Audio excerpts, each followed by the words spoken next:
बच्चों, आज हम पंचांग पढ़ना सीखेंगे। बच्चों, पंचांग हमारा हिंदी कैलेंडर है। हमारे यहाँ जितने भी त्योहार मनाए जाते हैं या हमारे यहाँ जितनी भी शादियों की जो डेट फिक्स की जाती है वो पंचांग को देखकर ही की जाती है। पंचांग शब्द बच्चों दो शब्दों के मेल से बना है। दो शब्दों को जोड़ के पंचांग शब्द बना है। पंच प्लस अंग, पांच जिसके अंग होते हैं, मतलब जिसके 5 अंग होते हैं, उसको पंचांग कहते हैं। हमारे पंचांग को बच्चों विक्रम संवत कहते हैं। राजा विक्रमादित्य ने इस पंचांग को बनाया था, इसीलिए इसका नाम विक्रम संवत पंचांग पड़ा। हमारे पंचांग के हिसाब से बच्चों महीने में 30 दिन होते हैं।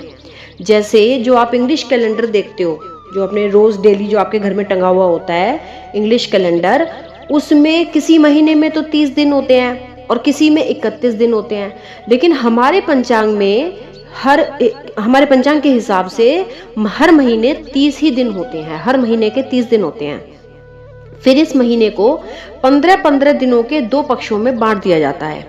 पहले पक्ष को कृष्ण पक्ष या अंधेरा पक्ष कहते हैं और दूसरे पक्ष को शुक्ल पक्ष या उजाला पक्ष भी कहते हैं। ये दोनों ही पक्ष 15-15 दिन के होते हैं।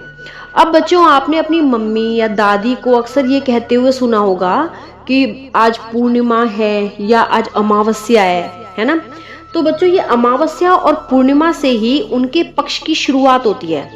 जैसे आप इस चित्र को देखो, इसमें जहां 1 लिखा है और जहां पे ए लिखा हुआ है ए, उसके सामने काला सा चांद है। बच्चों, आपको पता होगा कि चंद्रमा का अपना कोई प्रकाश नहीं होता। जब सूर्य की रोशनी उस पर पड़ती है तब हमें चांद दिखाई देता है।